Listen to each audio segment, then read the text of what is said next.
बादशाह का दरबार लगा था। पूरे राज्य में उनकी बुद्धिमत्ता के चर्चे थे।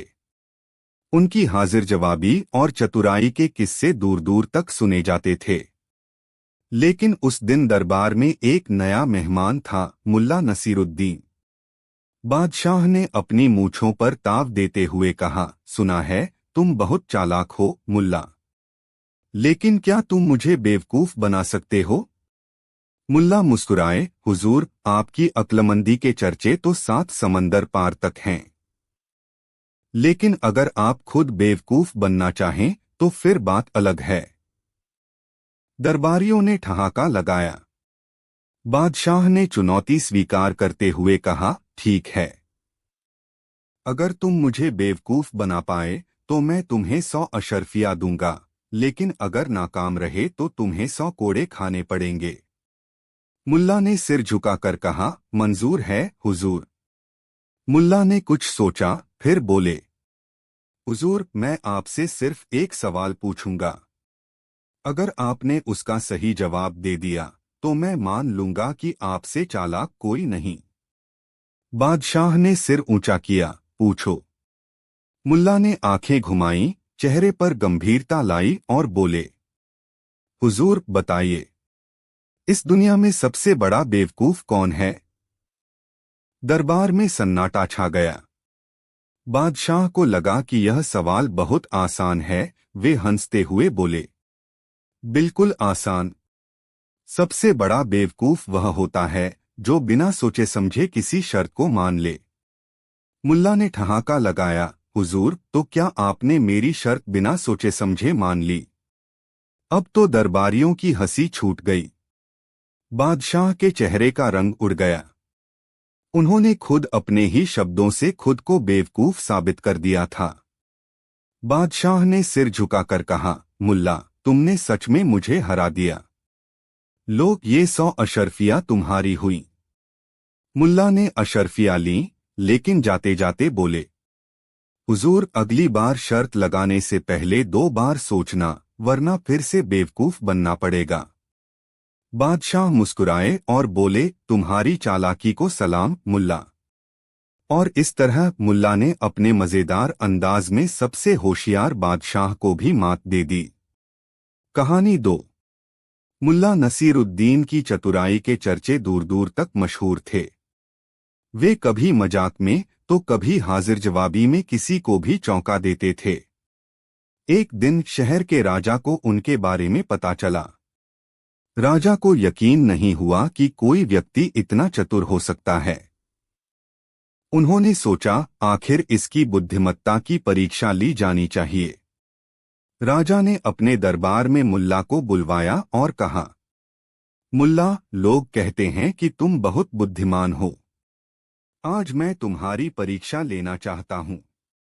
अगर तुमने मेरे 3 सवालों का सही जवाब दे दिया तो मैं तुम्हें इनाम दूंगा, लेकिन अगर हार गए तो तुम्हें मेरे महल में 1 हफ्ते तक झाड़ू लगानी होगी। मुल्ला मुस्कुराए और बोले, महाराज, इनाम में क्या मिलेगा? राजा ने कहा, तुम जो चाहो मांग सकते हो। मुल्ला ने दाढ़ी पर हाथ फेरा और बोले, मुझे मंजूर है। पहला सवाल। राजा ने गहरी आवाज में पहला सवाल किया, बताओ, इस दुनिया में सबसे ज्यादा क्या चीज है? दरबारियों ने सोचा कि मुल्ला कोई धार्मिक या दार्शनिक उत्तर देंगे, लेकिन मुल्ला मुस्कुराए और बोले, महाराज, इस दुनिया में सबसे ज्यादा नासमझ लोग हैं। राजा चौंक गए। यह तुम कैसे कह सकते हो? मुल्ला बोले, बहुत आसान। अगर समझदार लोगों की संख्या ज्यादा होती तो दुनिया में इतनी परेशानियां क्यों होती? दरबारियों ने ठहाका लगाया और राजा ने सिर हिलाया। चालाकी से जवाब दिया, लेकिन असली परीक्षा अभी बाकी है। दूसरा सवाल। राजा ने दूसरा सवाल किया, अगर मेरे एक हाथ में सोने की एक बड़ी मूर्ति हो और दूसरे में एक साधारण मिट्टी का बर्तन, तो बताओ कौन सा ज्यादा कीमती है? दरबारियों को लगा कि इसका जवाब तो आसान है, लेकिन मुल्ला मुस्कुराए और बोले, महाराज, मिट्टी का बर्तन ज्यादा कीमती है। राजा हंस पड़े। कैसे? मुल्ला ने कहा, क्योंकि जब आपको प्यास लगेगी तो सोने की मूर्ति से नहीं बल्कि मिट्टी के बर्तन से ही पानी पिएंगे। राजा प्रभावित हुए। अब तक मुल्ला हर सवाल का शानदार जवाब दे चुके थे, लेकिन राजा ने सोचा कि अब उन्हें ऐसा सवाल करना चाहिए जिसका जवाब देना असंभव हो। तीसरा और सबसे कठिन सवाल। राजा ने गहरी सोच में डूबकर तीसरा सवाल पूछा, मुल्ला, अगर मैं कहूं कि तुम्हें फांसी दे दी जाएगी तो बताओ तुम खुद को कैसे बचाओगे? दरबार में सन्नाटा छा गया। यह सवाल सीधा जीवन और मृत्यु से जुड़ा था। हर कोई देखना चाहता था कि मुल्ला अब क्या जवाब देंगे।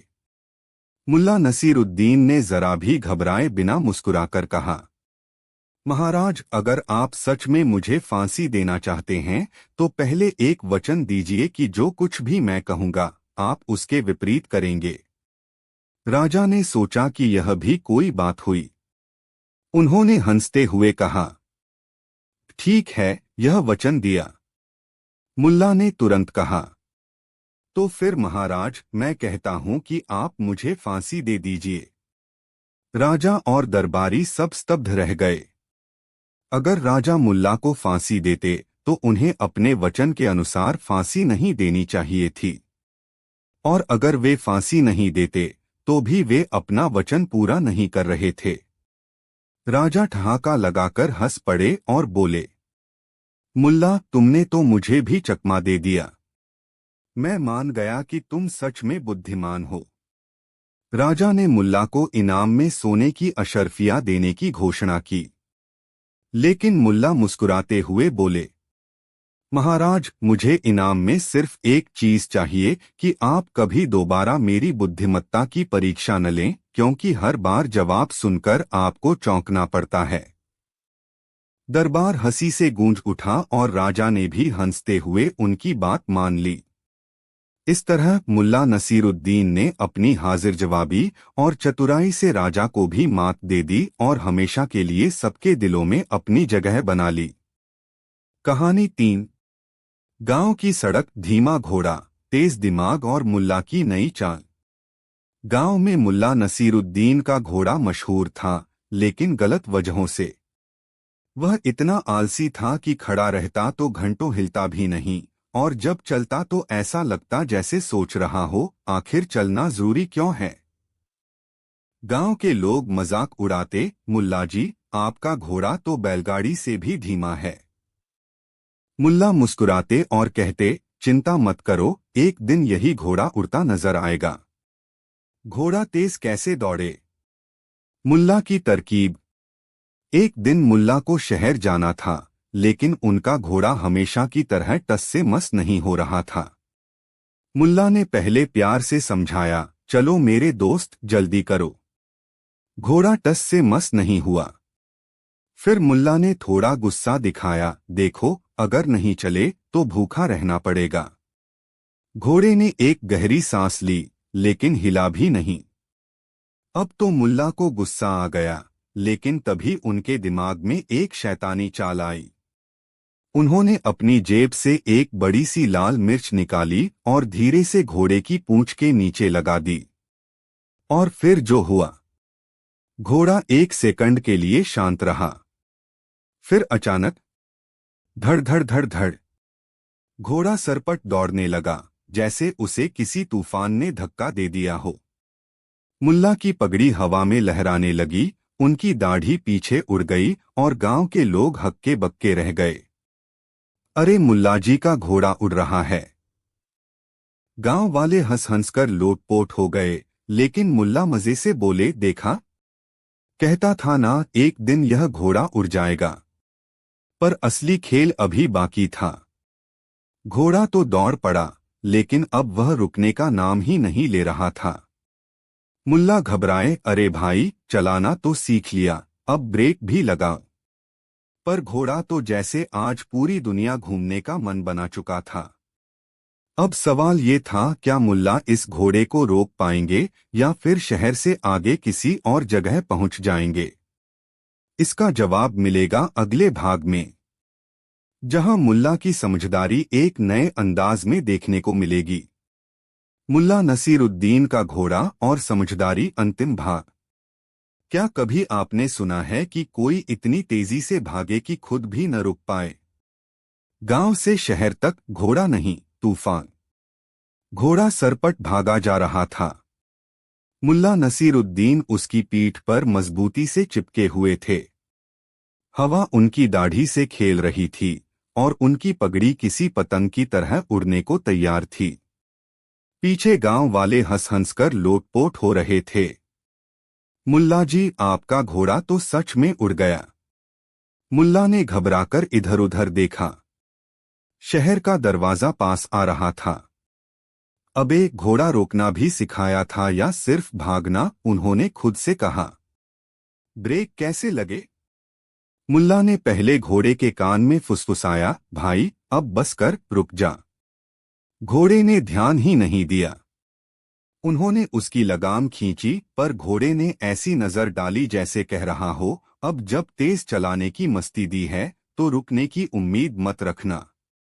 अब तो मुल्ला की हालत खराब। शहर का मुख्य बाजार पास था और घोड़ा सीधा उसी ओर भाग रहा था। समस्या का हल मुल्ला स्टाइल में। मुल्ला ने तुरंत अपनी जेब में हाथ डाला, एक गुड़ की डली निकाली और घोड़े के आगे गिरा दी।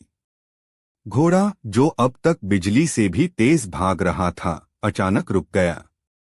उसने अपनी लंबी जुबान बाहर निकाली और बड़े मजे से गुड़ खाने लगा। मुल्ला ने राहत की सांस ली, पगड़ी संभाली और नीचे उतरे। भीड़ जमा हो गई। मुल्ला जी, यह तो कमाल हो गया। ऐसा घोड़ा जो पहले चलता नहीं था, अब रुका ही नहीं। मुल्ला मुस्कुराए और बोले, बस यही जिंदगी का असली सबक है। जब तक जरूरत न पड़े तब तक धक्का मत दो, और जब तेज दौड़ाओ तो गुड़ तैयार रखना। भीड़ हंस पड़ी। अंत में गांव वापस लौटने पर सभी ने मुल्ला को घेर लिया।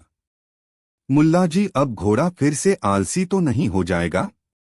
मुल्ला ने मुस्कुराकर घोड़े की पीठ थपथपाई। अब यह जान गया है कि तेज दौड़ने के बाद मीठा भी मिलता है। गांव फिर ठहाकों से गूंज उठा। अंत। कहानी 4।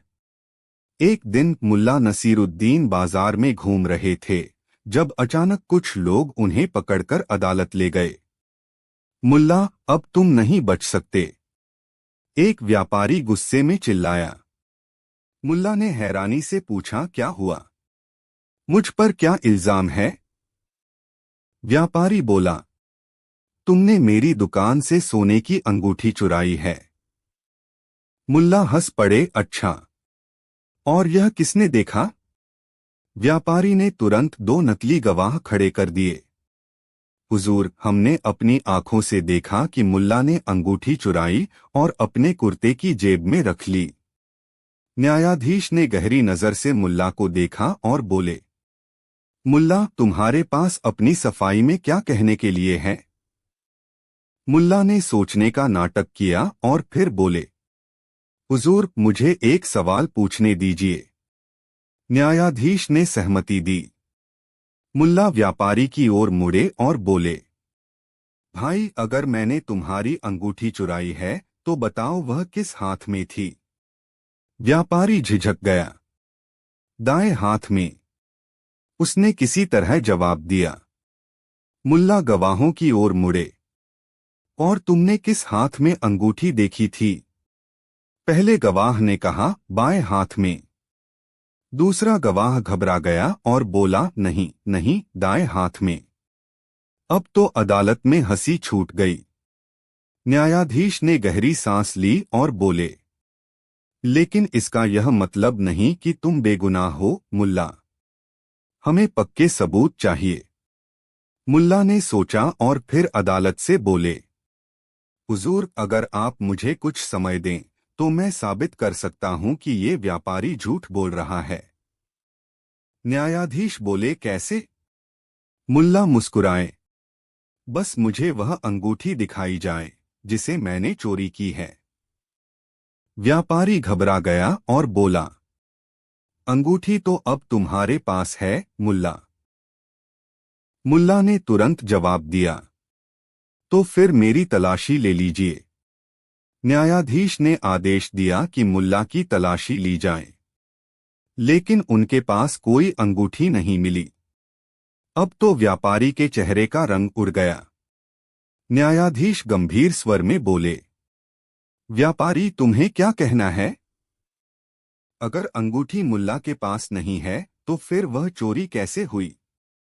व्यापारी कुछ नहीं कह सका। अब सबको समझ आ गया कि यह साजिश थी। न्यायाधीश ने कड़ाई से व्यापारी की ओर देखा और बोले, झूठे मुकदमे दायर करना भी अपराध है। मुल्ला बेगुनाह हैं और तुम पर अदालत को गुमराह करने का आरोप लगता है। पूरी अदालत हंसी से गूंज उठी और मुल्ला मुस्कुराते हुए बोले, महाराज अब मैं जा सकता हूं? कहीं ऐसा न हो कि मुझे पर किसी और चीज की चोरी का भी इल्जाम लग जाए।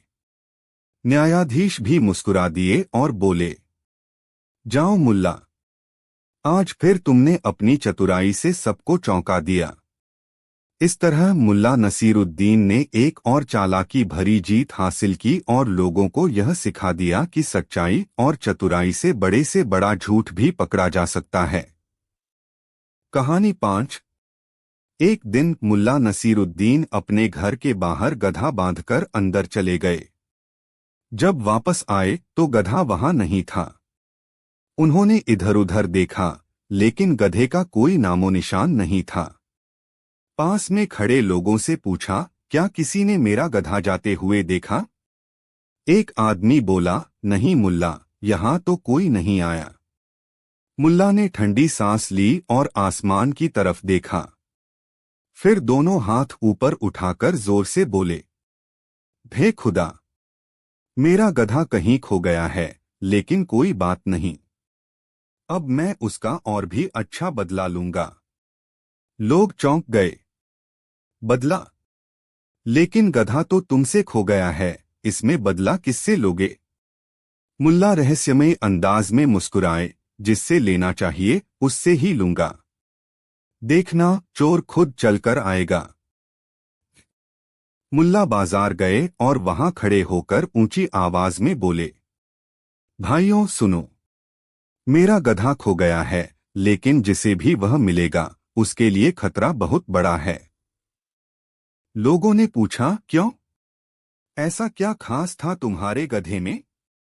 मुल्ला गंभीर हो गए और धीरे से बोले, वो कोई साधारण गधा नहीं था, उसमें एक जिन्न है।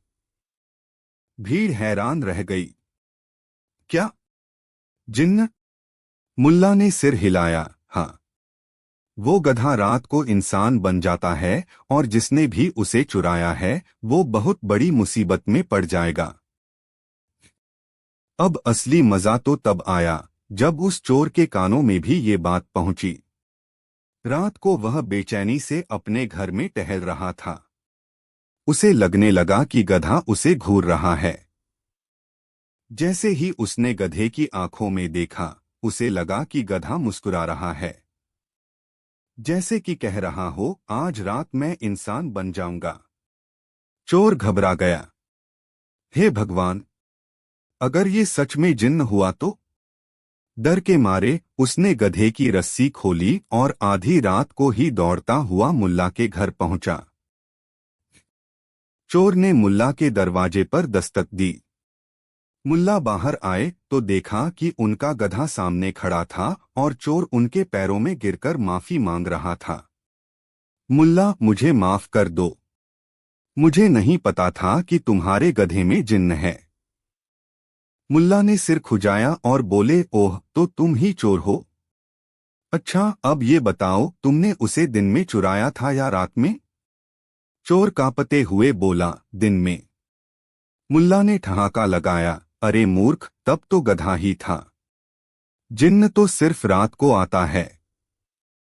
भीड़ ठहाके लगाने लगी और चोर शर्म से पानी पानी हो गया। राजा के सिपाही उसे पकड़कर ले गए और मुल्ला ने अपने गधे की पीठ थपथपाकर कहा, चल मेरे जिन्ना, अब वापस अपने असली रूप में आ जा। सीख। कई बार ताकत से ज्यादा अक्ल का इस्तेमाल करने से हम बड़ी से बड़ी समस्या हल कर सकते हैं। अब आप बताइए, अगर आपको अपना गधा वापस लाना होता तो आप क्या करते? कहानी 6। एक रात गांव के लोग चैन की नींद सो रहे थे कि अचानक मुल्ला नसीरुद्दीन के घर से अजीबोगरीब आवाजें आने लगीं, कभी धड़ाम, कभी ठक ठक, कभी जोर जोर की चीखें। ऐसा लग रहा था जैसे कोई जबरदस्त लड़ाई हो रही हो। गांव वालों को चिंता हुई, वे इकट्ठे होकर मुल्ला के घर की ओर दौड़ पड़े। किसी ने दरवाजा खटखटाया। मुल्ला, सब ठीक तो है?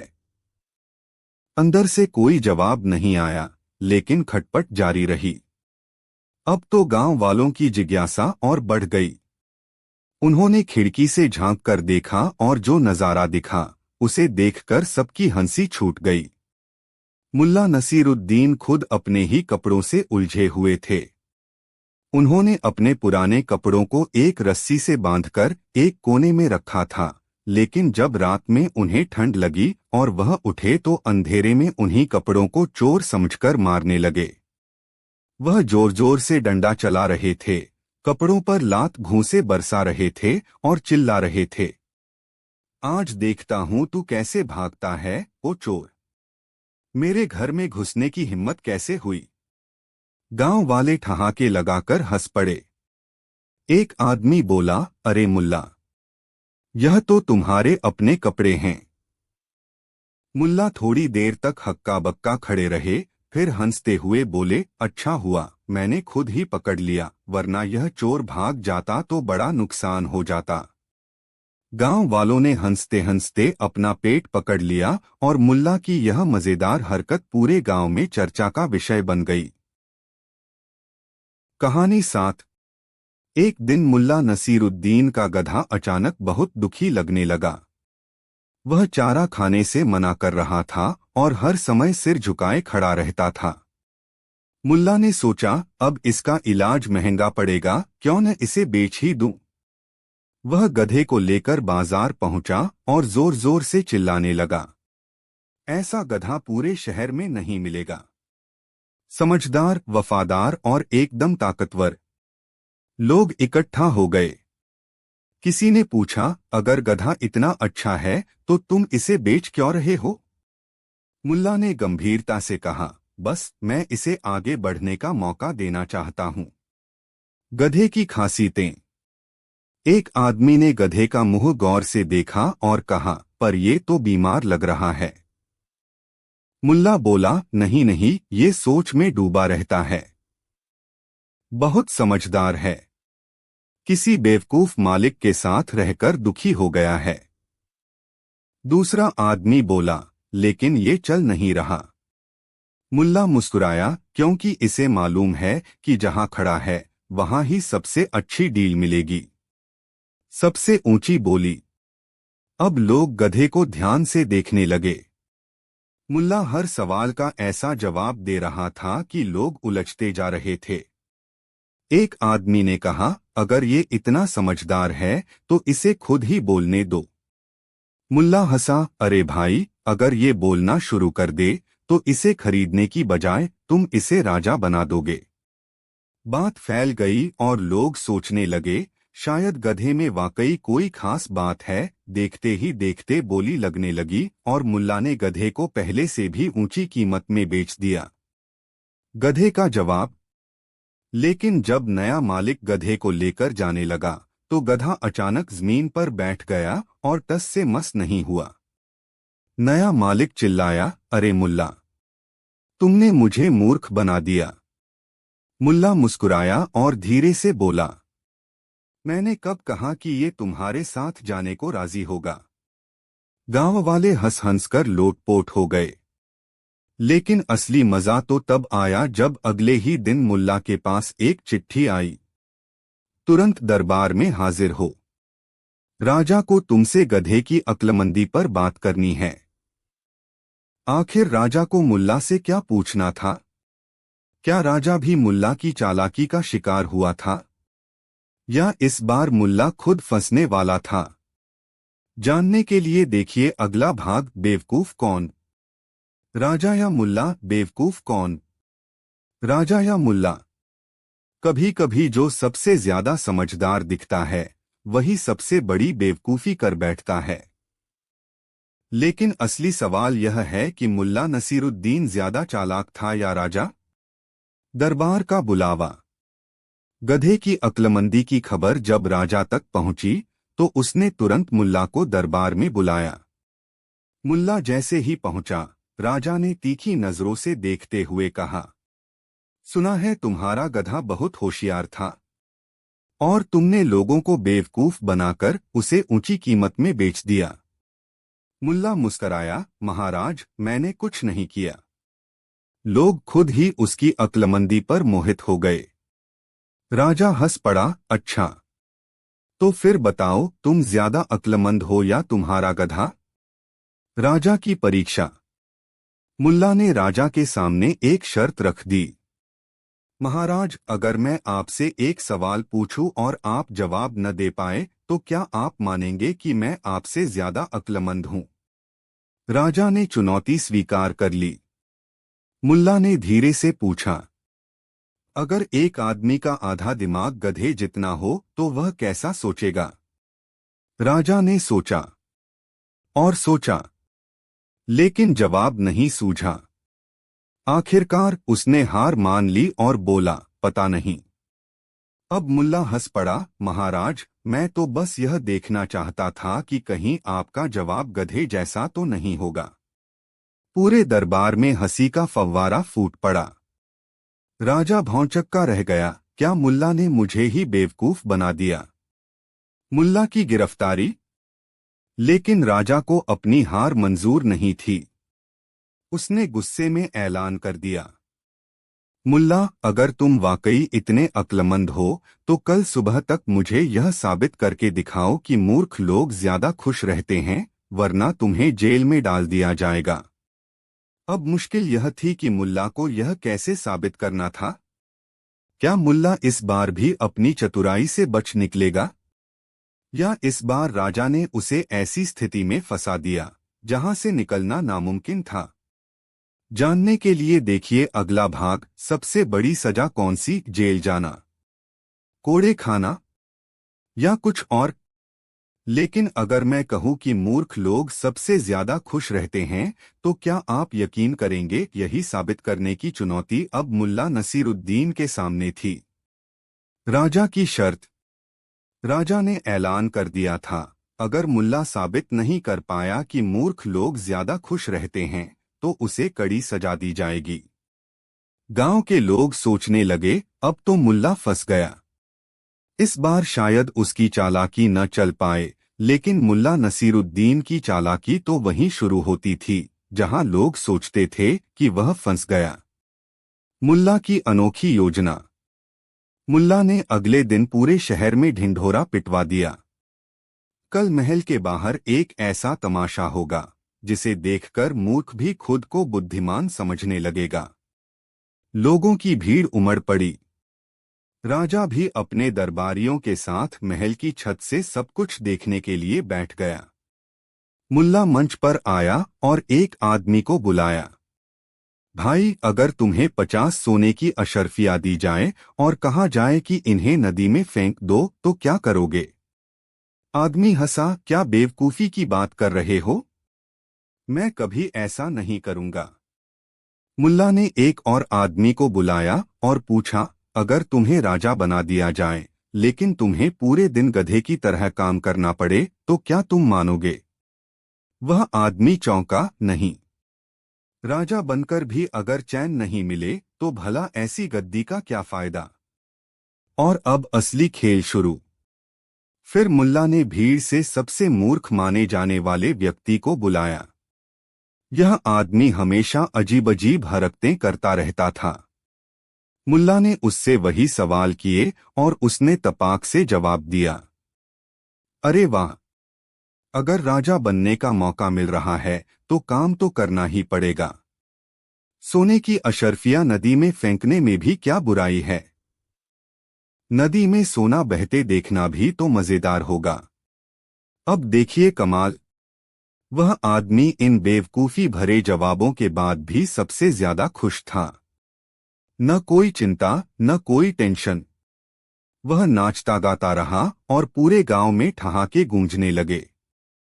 राजा को मिला जवाब।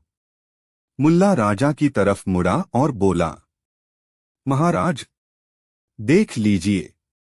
मूर्ख लोग हमेशा सबसे ज्यादा खुश रहते हैं क्योंकि उन्हें ना सोचने की चिंता होती है, न परेशान होने का डर। और सबसे बड़ी सजा क्या होती है? ज्यादा अक्लमंद होना। क्योंकि जो ज्यादा सोचता है वही सबसे ज्यादा दुखी रहता है। राजा भौंचक्का रह गया। उसे समझ नहीं आया कि उसने मुल्ला को चुनौती दी थी या खुद ही बेवकूफ बन गया था। लेकिन उसने हार मान ली और हंसते हुए मुल्ला को इनाम देकर विदा किया। लेकिन कहानी यहाँ खत्म नहीं होती। जब मुल्ला दरबार से बाहर निकला तो वहां पहले से एक अजनबी उसका इंतजार कर रहा था। वह बोला, मुल्ला, अगर तुम्हें बिना मेहनत के अमीर बनने का मौका मिले तो क्या तुम लोगे? मुल्ला ठिठक गया। क्या यह कोई नई चाल थी? क्या यह आदमी उसे फंसाने आया था या यह उसकी किस्मत बदलने वाला था? आखिर कौन था यह रहस्यमय अजनबी?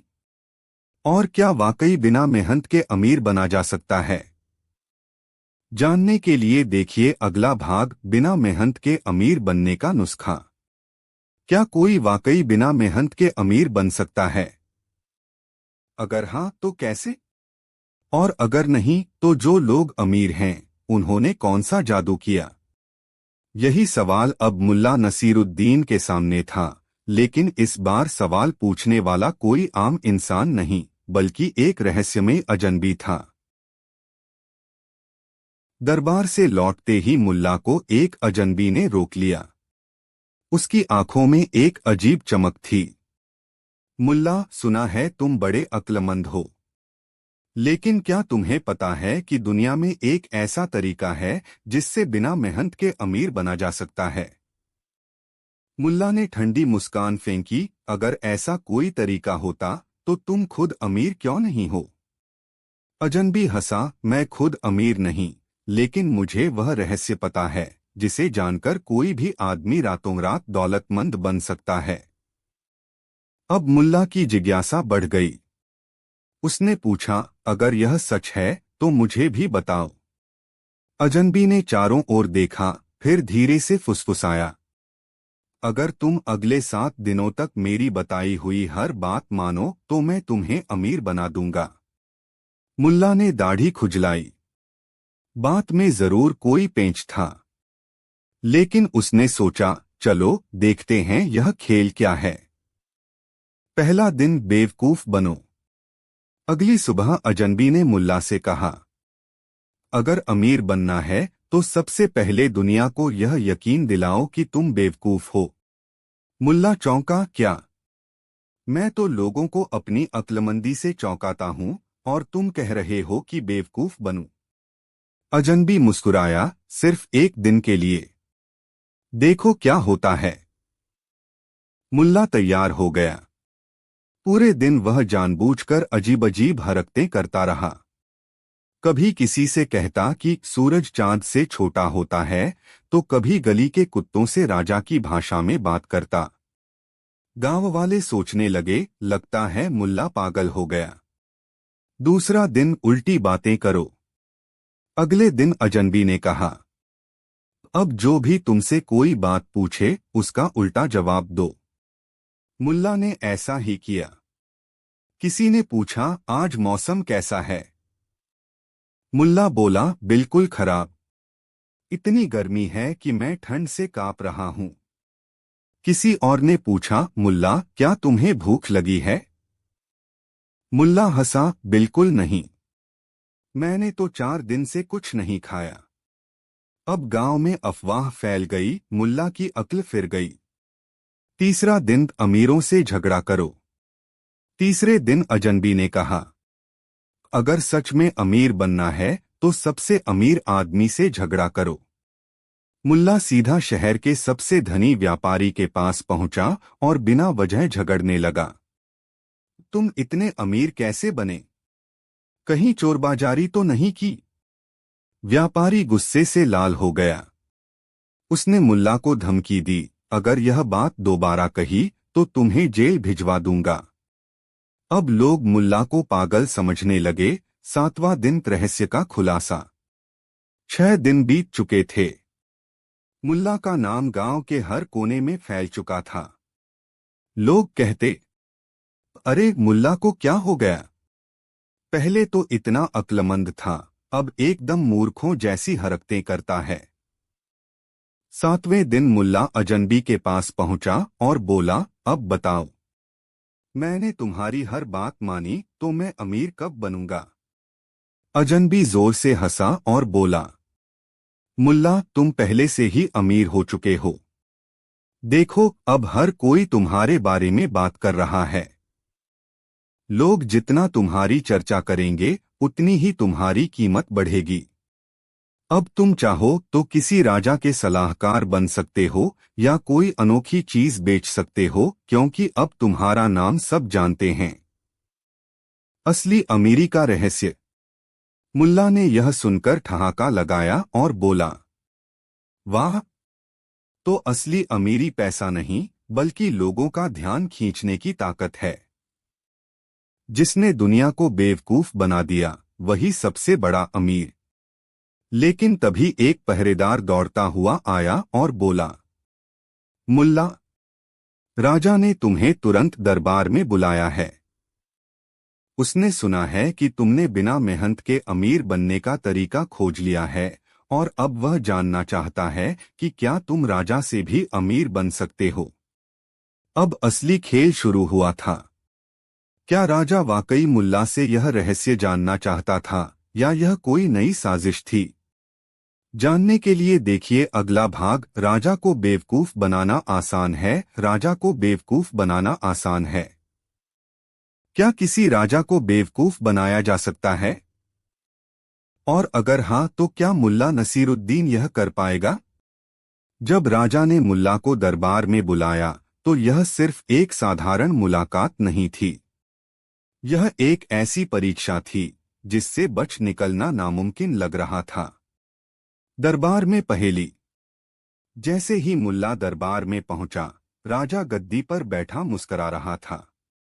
उसके चेहरे पर एक अजीब चमक थी, जैसे उसने पहले ही मुल्ला के लिए कोई चाल सोच रखी हो। राजा बोला, मुल्ला, सुना है तुमने बिना मेहनत के अमीर बनने का तरीका खोज लिया है।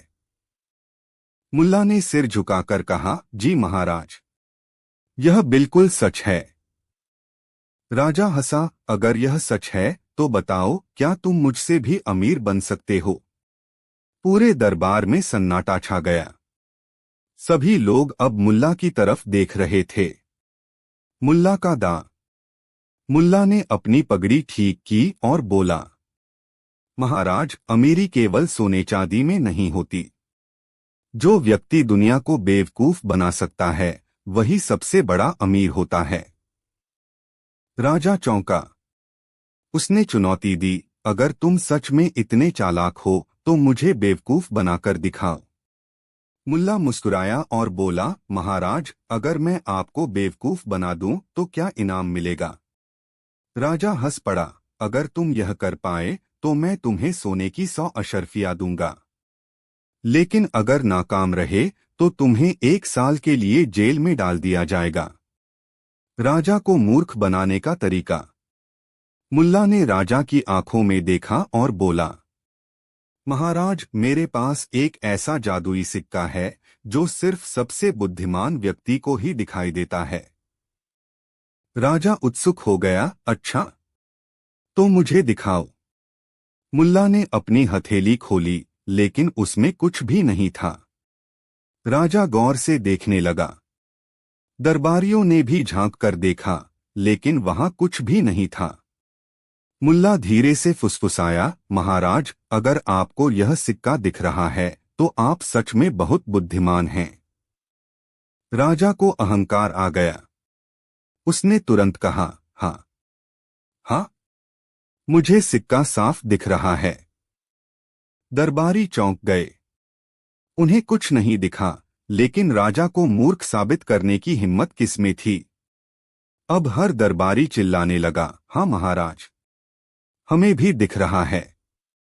कितना सुंदर सिक्का है। 100 अशर्फिया और राजा की बेइज्जती। मुल्ला ने राजा की तरफ देखा और बोला, महाराज, अब आप मुझे इनाम दें, क्योंकि आपने खुद ही साबित कर दिया कि दुनिया में सबसे बड़ी बेवकूफ़ी क्या होती है, दूसरों की मूर्खता में शामिल होना। राजा अचानक समझ गया कि उसे बेवकूफ बनाया गया है। लेकिन अब क्या कर सकता था। दरबारियों के सामने शर्मिंदगी से बचने के लिए उसने झेंपते हुए मुल्ला को सोने की 100 अशर्फियां दे दी। लेकिन असली खेल अब शुरू हुआ था।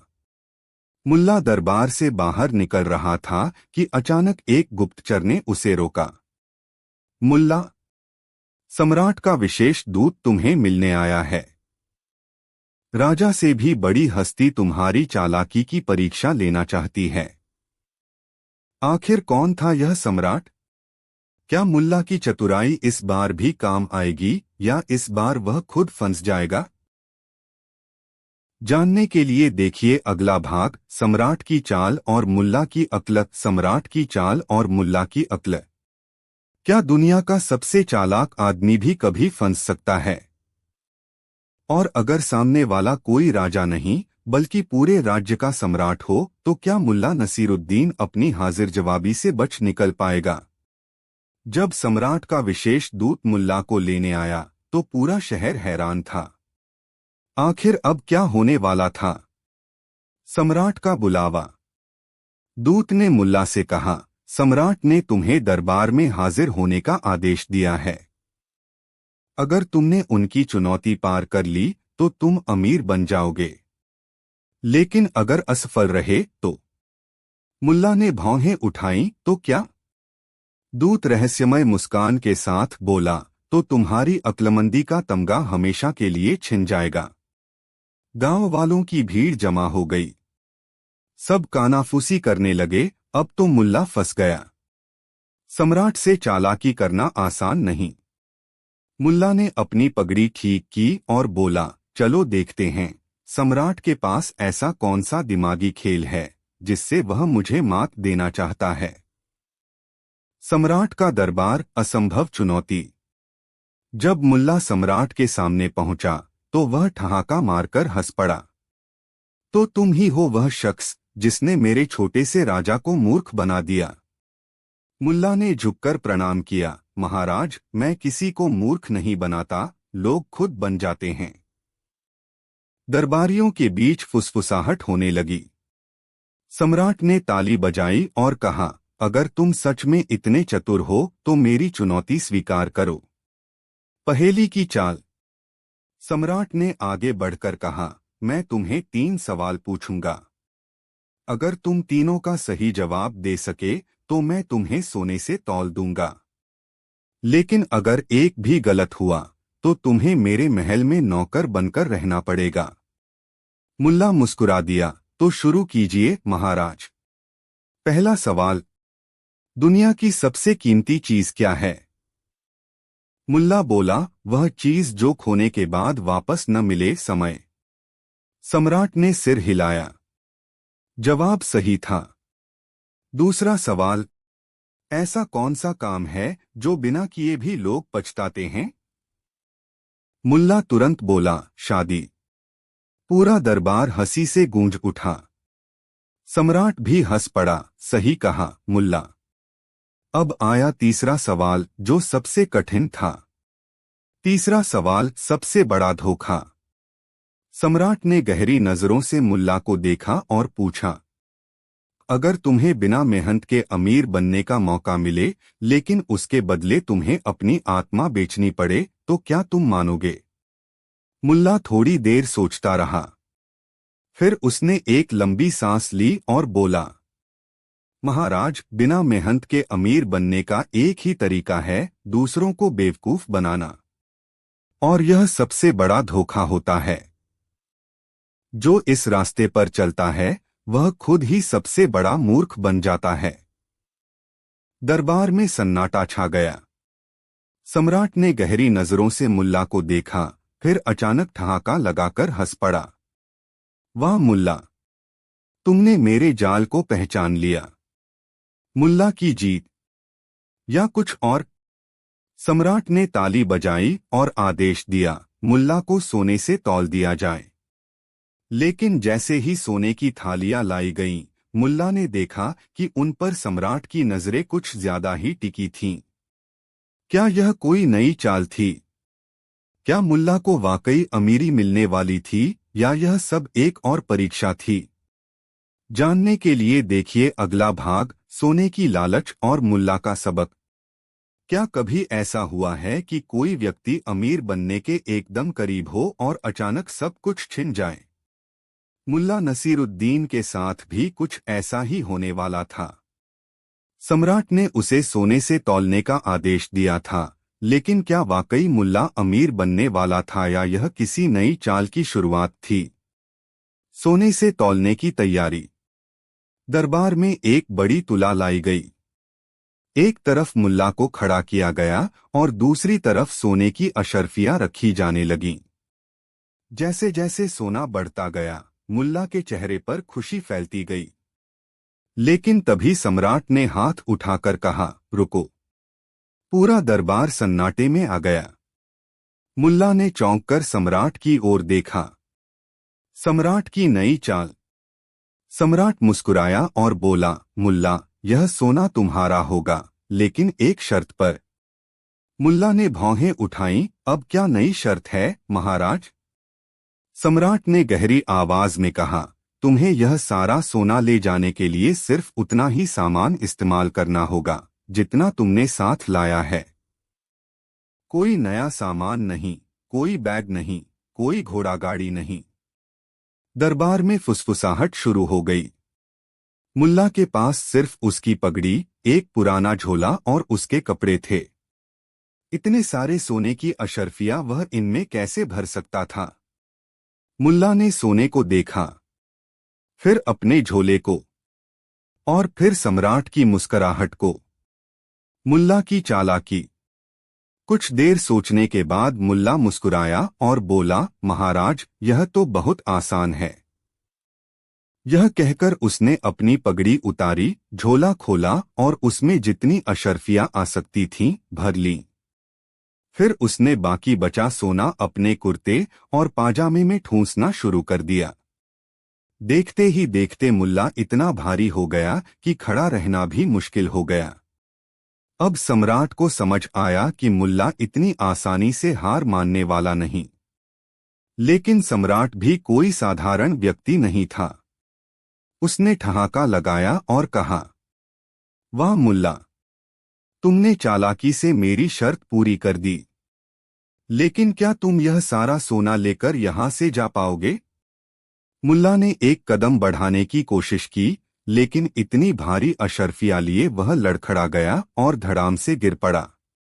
पूरा दरबार हंसी से गूंज उठा। लालच का असली सबक। मुल्ला ने अपनी हालत देखी, फिर सोने की चमकती अशर्फियों को देखा और ठहाका मारकर हंस पड़ा। महाराज, मैंने एक और सबक सीख लिया। सम्राट ने पूछा, क्या सबक? मुल्ला मुस्कुराया, अगर अमीरी इतनी आसान होती तो हर कोई इसे ढोकर नहीं बल्कि जीकर दिखाता। यह सोना जितना मेरा है उतना ही मेरा बोझ भी है।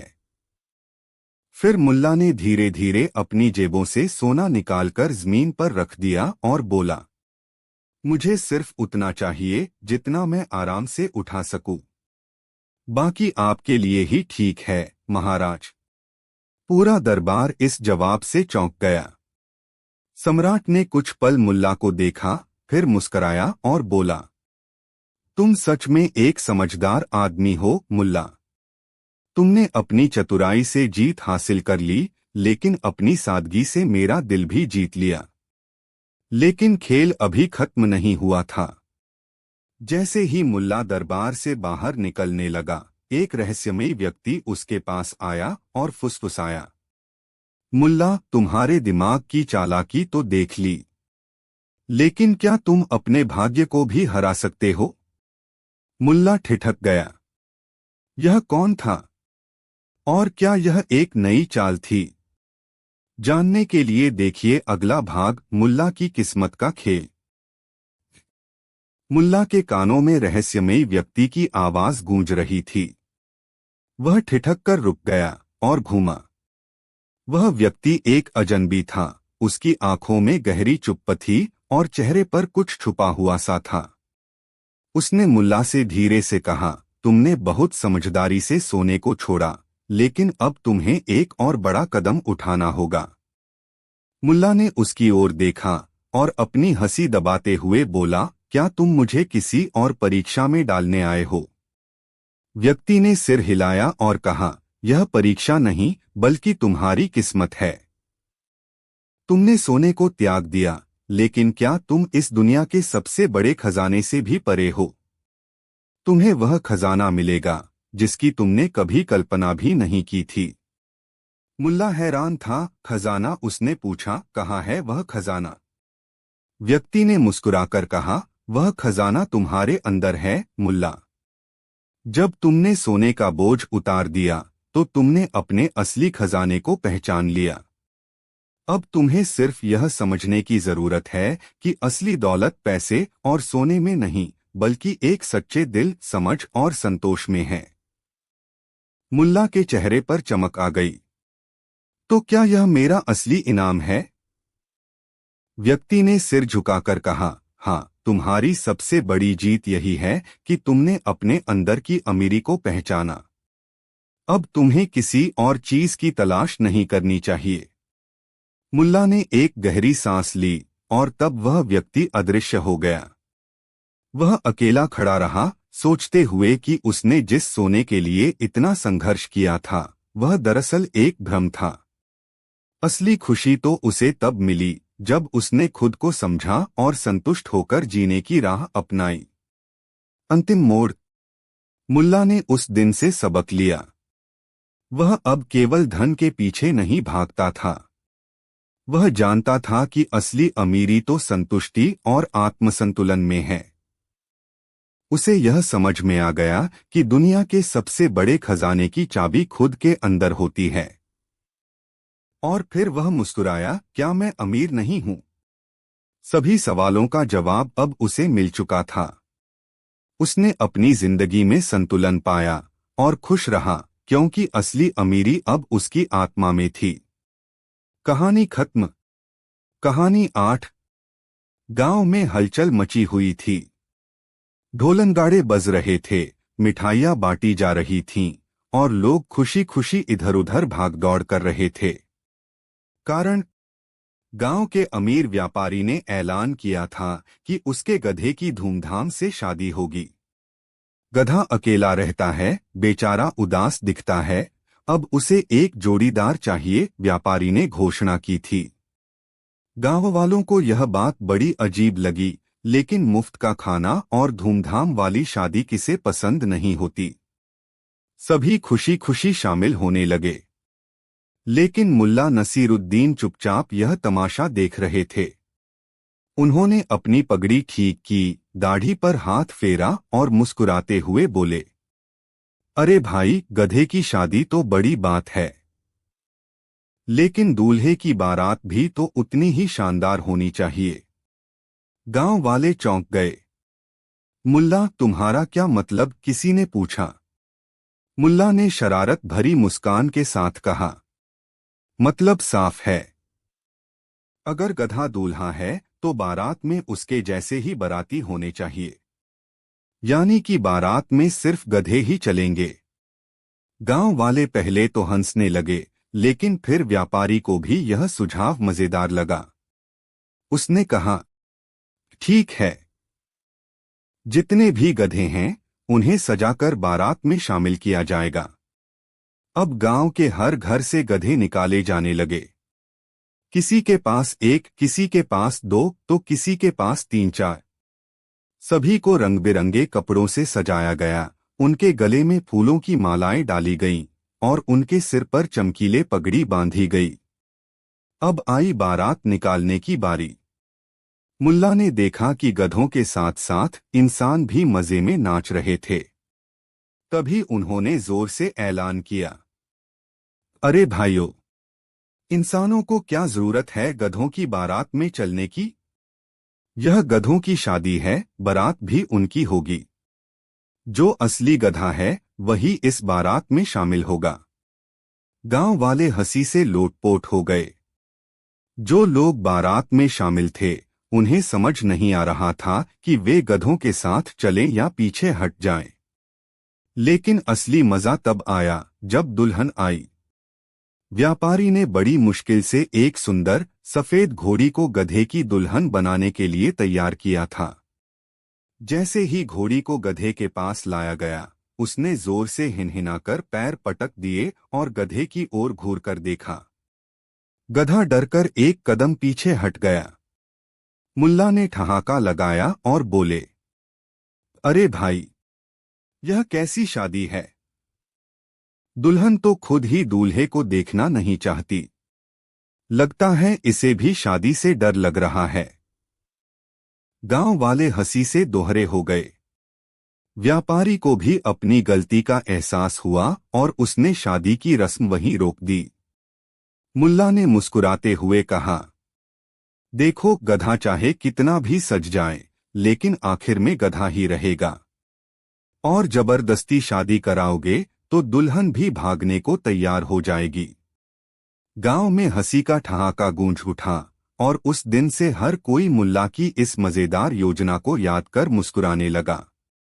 लेकिन रुकिए, क्या आपने सोचा है कि अगर एक गधा चालाकी से इंसानों को बेवकूफ बना दे तो?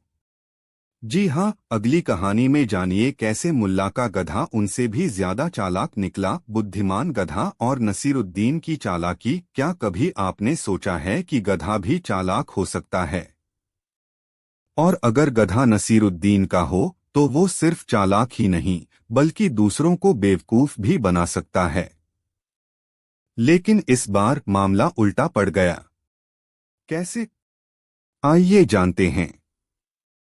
गधे की शादी के बाद से मुल्ला का गधा गांव में बहुत मशहूर हो गया था। लोग उसे देखकर हंसते और कहते, अरे यह वही दूल्हा है ना? गधा बेचारा शर्म से कान झुका लेता, लेकिन मुल्ला नसीरुद्दीन को इस सबसे बड़ी मजा आती थी। पर गधे की लोकप्रियता का असर यह हुआ कि वह खुद को बहुत खास समझने लगा। अब वह बिना वजह गांव की गलियों में घूमता, लोगों की दुकानों के आगे खड़ा हो जाता और कभी कभी तो उनके घरों में मुंह घुसाने की कोशिश भी करता। एक दिन मुल्ला अपने गधे के साथ बाजार गए। गधा सीधे एक मिठाई की दुकान के सामने जाकर खड़ा हो गया और जोर जोर से रेंकने लगा, ढेंचू ढेंचू। मिठाई वाले ने माथा पकड़ा, अरे मुल्ला, अपने गधे को यहां से हटाओ, यह रोज आकर शोर मचाता है। मुल्ला मुस्कुराए और बोले, भाई, अगर यह रोज आता है तो जरूर कोई वजह होगी। मिठाई वाले ने गुस्से में कहा, हाँ, वजह यह है कि लोग इसे शादी के बाद खूब खिलाते थे और अब इसे आदत पड़ गई है मुफ्त में खाने की। गांव वाले हंसने लगे। लेकिन मुल्ला के दिमाग में एक नई योजना आ गई। उन्होंने गधे को देखा और बोले, अगर यह इतना ही चालाक है तो इसे भी अपनी रोजी रोटी कमानी चाहिए। अगले दिन मुल्ला अपने गधे को लेकर गांव के चौराहे पर गए। उन्होंने वहां एक बड़ा सा बोर्ड लगा दिया जिस पर लिखा था, गधा भविष्य बताता है, सिर्फ एक सिक्के में जानिए अपनी किस्मत। गांव वाले चौंक गए। गधा और भविष्य बताएगा? यह कैसी चालाकी है मुल्ला? मुल्ला ने गंभीरता से कहा, भाई, यह गधा कोई मामूली गधा नहीं। इसने शादी तक कर ली तो सोचो कितना भाग्यशाली होगा। और किस्मत का खेल तो इसे अच्छे से समझ में आता है। गांव वाले हंसने लगे, लेकिन मजेमजे में लोगों ने सिक्के डालने शुरू कर दिए। मुल्ला हर बार एक सिक्का लेकर गधे के कान में कुछ फुसफुसाते और फिर गधा जोर से ढेंचूक करता। मुल्ला लोगों से कहते, देखो इसने हाँ कहा, यानी तुम्हारी किस्मत बहुत अच्छी है। अगर गधा चुप रहता तो मुल्ला कहते, अरे इसका मतलब है कि सोच समझकर कदम उठाना। धीरे धीरे गांव के लोग गधे की भविष्यवाणी को सच मानने लगे। कुछ लोग तो इसे इतना भाग्यशाली मान बैठे कि वे गधे के पैर छूकर आशीर्वाद तक लेने लगे। लेकिन फिर एक दिन गांव का एक चालाक आदमी आया। उसने हंसते हुए कहा, अगर यह गधा सच में इतना होशियार है तो इसे बताने दो कि मैं अपनी जेब में कितने सिक्के लेकर आया हूं। मुल्ला ने कहा, बहुत बढ़िया। अगर यह सही जवाब दे तो तुम्हें इसे 5 किलो गाजर खिलानी होंगी। गांव वाले तालियां बजाने लगे। आदमी ने अपनी जेब में हाथ डाला और गधे को देखा। फिर उसने मुल्ला से कहा, तो चलो इसे पूछो। मुल्ला गधे के पास गए, उसके कान में कुछ फुसफुसाया और फिर उसकी पीठ थपथपाई। लेकिन इस बार गधा चुपचाप खड़ा रहा। गांव वाले हैरान हो गए। क्या हुआ मुल्ला? इस बार यह ढेंचू क्यों नहीं कर रहा? मुल्ला ने लंबी सांस ली और बोले, भाइयों, यह समझ गया है कि मामला गंभीर है। यह सोच रहा है कि अगर जवाब सही नहीं दिया तो इसकी भविष्यवाणी पर सवाल उठ जाएगा, इसलिए यह मौन साधे हुए है। गांव वाले जोर जोर से हंसने लगे। लेकिन तभी अचानक गधा जोर से उछला और आदमी की जेब में मुंह घुसा दिया। आदमी चौंक गया। अरे, यह क्या कर रहा है? मुल्ला मुस्कुराए, अरे भाई, यह तेरी जेब में सिक्के गिन रहा है। गांव वाले फिर ठहाके लगाने लगे। आदमी को अपनी हार माननी पड़ी और उसने 5 किलो गाजर लाकर गधे को खिलाई। लेकिन यहां कहानी खत्म नहीं होती, क्योंकि कुछ दिनों बाद यही गधा अचानक गांव से गायब हो गया। आखिर गधा कहाँ गया? क्या वह सच में इतना चालाक था कि खुद को आजाद कर ले, या फिर यह मुल्ला की ही कोई नई योजना थी? जानने के लिए देखिए अगली मजेदार कहानी, मुल्ला और गधे की रहस्यमयी गुमशुदगी। गांव में हड़कंप मच गया था। मुल्ला नसीरुद्दीन का मशहूर गधा अचानक गायब हो गया। जो गधा कल तक भविष्यवाणी कर रहा था, बारात में नाच रहा था और मुफ्त में गाजरें खा रहा था, वह अब कहीं नजर नहीं आ रहा था। गांव वाले मुल्ला के पास पहुंचे और बोले, मुल्ला, तुम्हारा गधा कहाँ गया? मुल्ला ने दाढ़ी पर हाथ फेरा, गहरी सांस ली और गंभीर स्वर में बोले, मित्रों, मेरा गधा अब इस नश्वर दुनिया के बंधनों से मुक्त हो चुका है। वह ज्ञान की खोज में निकल पड़ा है। गांव वाले भौंचक्के रह गए। गधा और ज्ञान की खोज? अरे मुल्ला, यह कैसी नई चालाकी है? मुल्ला ने गहरी नजरों से चारों ओर देखा और धीरे से बोले, देखो भाइयों, यह गधा पहले एक साधारण गधा था। लेकिन जब से उसने शादी की, भविष्य बताने लगा और गाजर मुफ्त में मिलने लगी, तब उसे समझ आ गया कि असली जीवन क्या है। अब वह इस दुनिया के मोहमाया को छोड़कर अपनी नई मंजिल की तलाश में निकल गया है। गांव वाले ठहाका लगाकर हंस पड़े। लेकिन तभी भीड़ में से एक आदमी बोला, अरे मुल्ला, हमें शक है कि तुम्हारा गधा चोरी हो गया है। मुल्ला गंभीर हो गए। अगर चोरी हो गया तो कोई चिंता की बात नहीं, वह खुद ही वापस आ जाएगा। पर कैसे? मुल्ला मुस्कुराए, क्योंकि जिसने भी इसे चुराया होगा वह ज्यादा दिन इसे बर्दाश्त नहीं कर पाएगा। वह रोज गाजर मांगेगा, इधर उधर घूमेगा और लोगों को परेशान करेगा। और फिर जिस दिन वह ढेंचू ढेंचू करेगा, उसी दिन चोर उसे छोड़कर भाग जाएगा। गांव वाले हंसी से लोटपोट हो गए। और सच में कुछ ही दिनों बाद मुल्ला का गधा खुद ही वापस आ गया।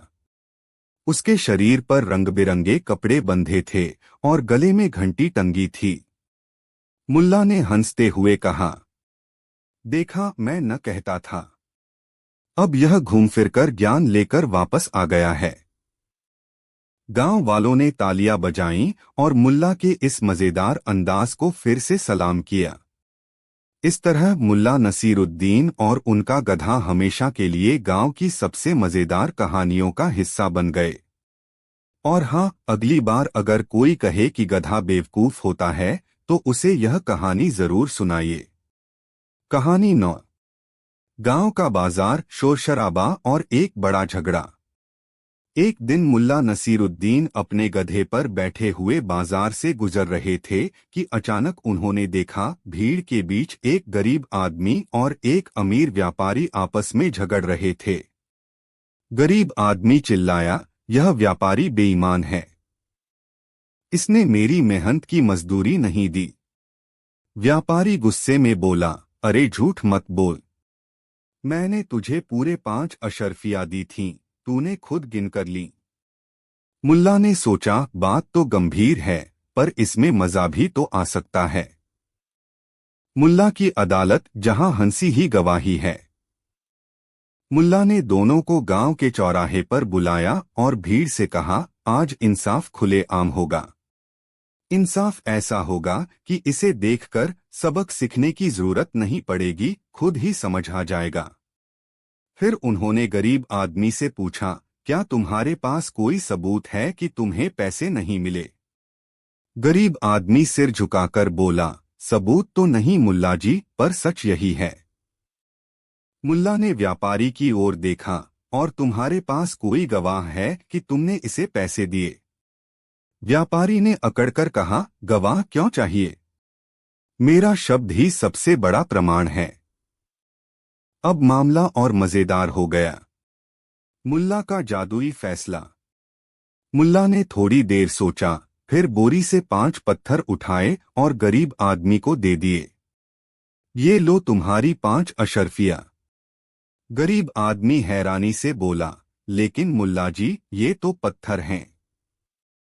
मुल्ला मुस्कुराए, तुम्हें क्या फर्क पड़ता है? वैसे भी व्यापारी ने तुम्हें हवा में पैसे दिए थे और मैंने भी तुम्हें हवा में पत्थर दिए। हिसाब बराबर। भीड़ ठहाका मारकर हंस पड़ी। लेकिन व्यापारी चिल्लाया, यह क्या मजाक है मुल्ला जी? पत्थर और अशर्फियों में फर्क होता है।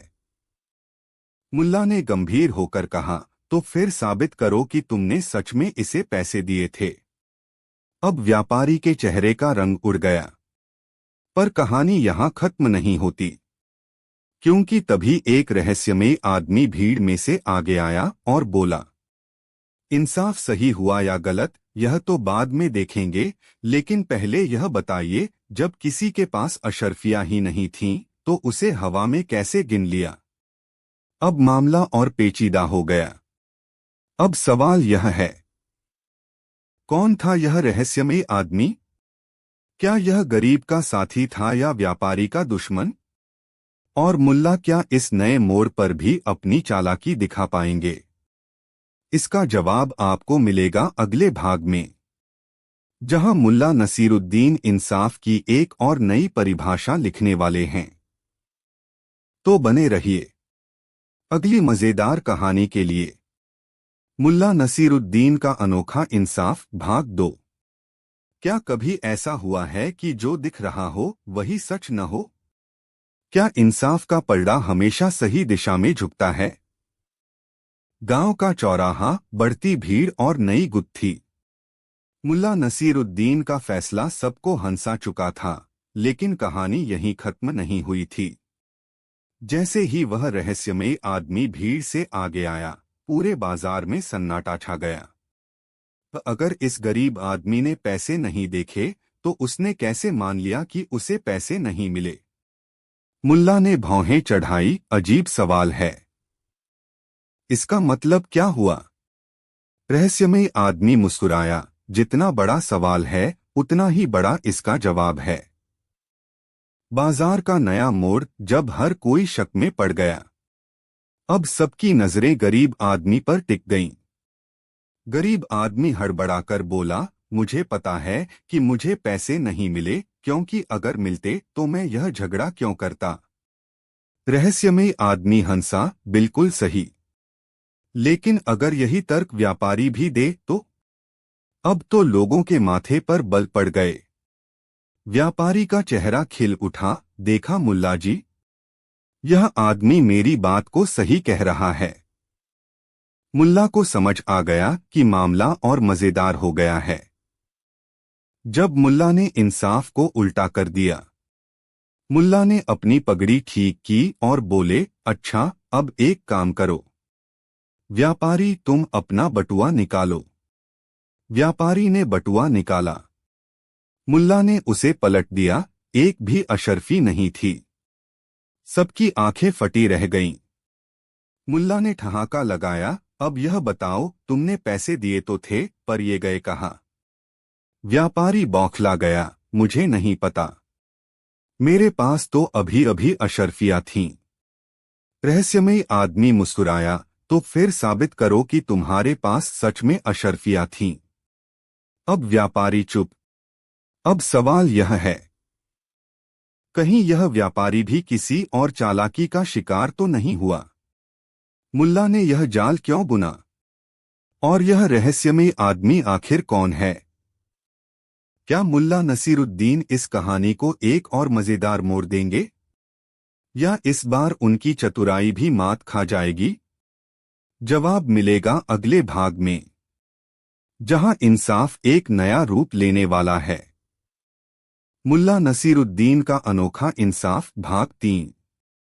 क्या कभी ऐसा हुआ है कि जिसने चोरी की वही सबसे ज्यादा चिल्ला रहा हो?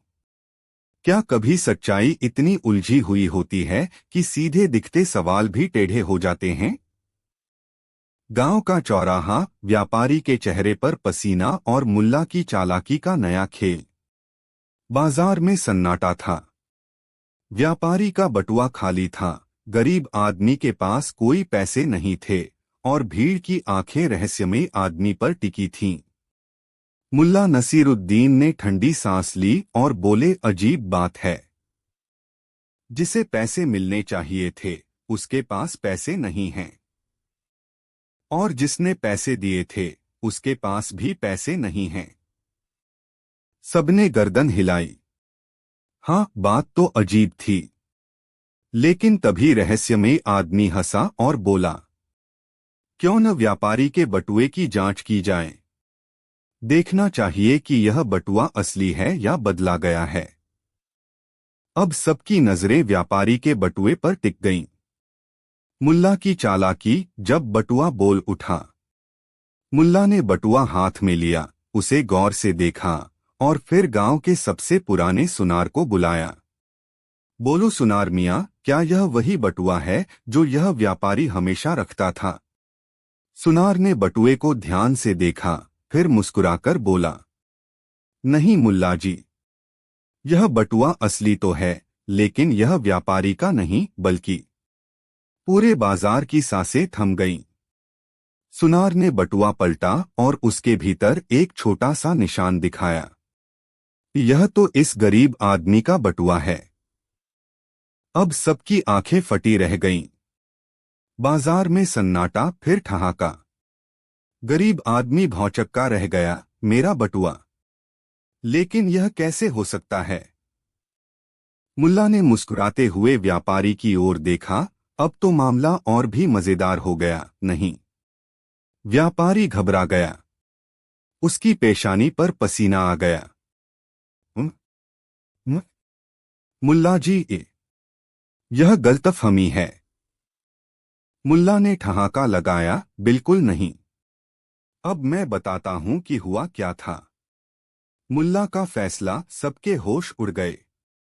मुल्ला ने भीड़ की ओर देखा और बोले, दरअसल व्यापारी ने गरीब आदमी को पैसे दिए ही नहीं थे। तो फिर पैसे गए कहाँ? भीड़ में से किसी ने पूछा। मुल्ला ने रहस्यमयी आदमी की ओर इशारा किया, और इसका जवाब यह आदमी देगा। अब सबकी नजरें उस रहस्यमयी आदमी पर टिक गईं। वह कौन था? उसे कैसे पता चला कि बटुआ बदल गया था? और क्या इस कहानी का असली चोर पकड़ा जाएगा? इसका जवाब मिलेगा अगले भाग में, जहां मुल्ला नसीरुद्दीन की चतुराई एक नए रंग में दिखेगी। मुल्ला नसीरुद्दीन का अनोखा इंसाफ भाग 4। क्या कभी ऐसा हुआ है कि सच्चाई आपके सामने हो लेकिन फिर भी आपको दिखाई न दे? क्या चालाकी और बेईमानी के बीच का फर्क सिर्फ मौके पर निर्भर करता है? गांव का चौराहा, सन्नाटा, बढ़ता तनाव और मुल्ला नसीरुद्दीन की मुस्कान। अब सबकी नजरें उस रहस्यमयी आदमी पर टिकी थीं। मुल्ला ने उसे घूरते हुए पूछा, अब बताओ तुम कौन हो और तुम्हें यह कैसे पता चला कि बटुआ बदला गया था? रहस्यमयी आदमी मुस्कुराया और बोला, मुल्ला जी, मुझे पहचानने की जरूरत नहीं, लेकिन सच्चाई को पहचानना जरूरी है। मुल्ला ने सिर खुजाया और बोले, वाह, बड़े गूढ़ शब्द हैं। लेकिन अगर सच्चाई को ही पहचानना जरूरी है तो हमें यह भी बताओ कि यह व्यापारी सच बोल रहा था या झूठ। रहस्यमयी आदमी ने भीड़ की ओर देखा और बोला, मैं इस कहानी की शुरुआत से ही देख रहा हूं। मैंने देखा कि व्यापारी ने कुछ अशर्फियां निकाली, लेकिन उन्हें गरीब आदमी को देने की बजाय कुछ और किया। भीड़ चौकन्नी हो गई। सच्चाई का पर्दाफाश। मुल्ला ने उत्सुकता से पूछा, अच्छा, तो क्या किया व्यापारी ने? रहस्यमयी आदमी ने ठहाका लगाते हुए जवाब दिया, उसने पहले गरीब आदमी का ध्यान भटकाया, फिर चुपचाप उसका बटुआ अपने बटुए से बदल लिया। अब तो पूरा बाजार दंग रह गया। व्यापारी घबरा गया और गुस्से में चिल्लाया, यह सब झूठ है। यह आदमी कौन होता है मुझ पर इल्जाम लगाने वाला? मुल्ला मुस्कुराए और बोले, बिल्कुल सही कहा। यह आदमी कौन होता है इल्जाम लगाने वाला? लेकिन अगर तुम सच बोल रहे हो तो जरा अपनी जेबें भी पलटकर दिखाओ। जब व्यापारी फंस गया। अब व्यापारी के चेहरे का रंग उड़ गया। उसने धीरे धीरे अपनी जेबें पलटीं और एक चिट्ठी निकली। मुल्ला ने चिट्ठी खोली और पढ़ना शुरू किया। प्रिय दोस्त, जैसा तय हुआ था, मैंने गरीब का बटुआ बदल दिया है। अब बस इस पैसे को आधा आधा बांट लेना। पूरे बाजार में सन्नाटा छा गया। अब सवाल यह है, अगर व्यापारी ने खुद चोरी नहीं की तो यह चिट्ठी किसने लिखी? कौन था उसका गुप्त साथी? और क्या मुल्ला नसीरुद्दीन इस मामले का पूरा भंडाफोड़ कर पाएंगे? इसका जवाब मिलेगा अगले भाग में, जहां मुल्ला नसीरुद्दीन एक ऐसी चाल चलने वाले हैं जिसे देखकर गांव वाले दंग रह जाएंगे। मुल्ला नसीरुद्दीन का अनोखा इंसाफ अंतिम भाग। क्या इंसाफ सिर्फ सजा देने से होता है, या कभी कभी इंसाफ ऐसा होना चाहिए कि खुद गुनहगार को भी हंसी आ जाए? गांव का चौराहा, सन्नाटा, व्यापारी की घबराहट और मुल्ला की मुस्कान। जब चिट्ठी सबके सामने आई तो व्यापारी पूरी तरह से घबरा गया। उसकी आंखें रहस्यमय आदमी पर टिक गईं, मानो कोई इशारा कर रहा हो। मुल्ला यह सब देख रहे थे। उन्होंने एक गहरी सांस ली और बोले, तो अब सच छिपाने का कोई फायदा नहीं। यह बताओ व्यापारी मियां, तुम्हारा साथी कौन है? व्यापारी की गर्दन झुक गई। वह धीमे स्वर में बोला, मुल्ला जी, मैं मानता हूं कि मैंने गरीब का बटुआ बदला था, लेकिन यह सब मेरे नौकर ने कहा था। उसने कहा था कि गरीब आदमी को पैसे देने की जरूरत नहीं, क्योंकि वह तो वैसे भी मांगता रहेगा। अब सबकी नजरें उस नौकर को ढूंढने लगीं।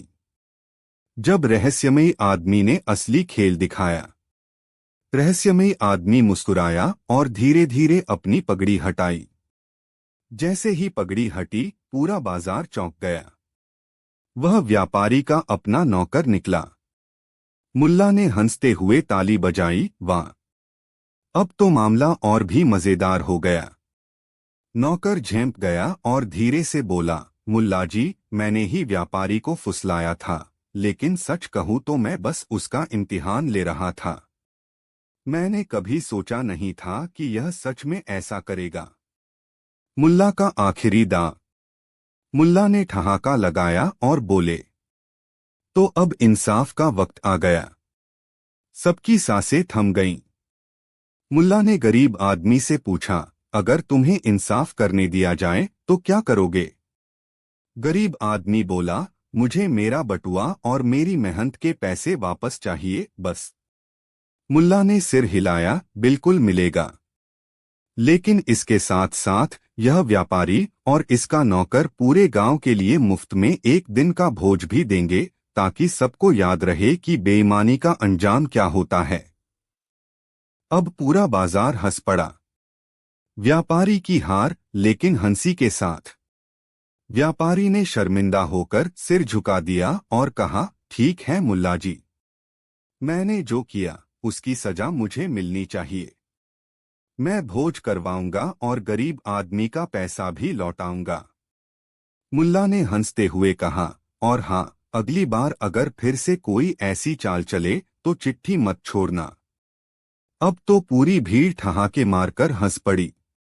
अंत में गरीब आदमी को उसका हक मिल गया, गांव को एक शानदार भोज मिल गया और व्यापारी को एक ऐसा सबक मिला जिसे वह कभी नहीं भूलेगा।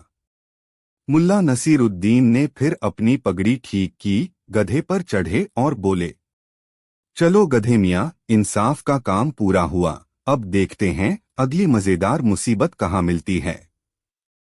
कहानी 10।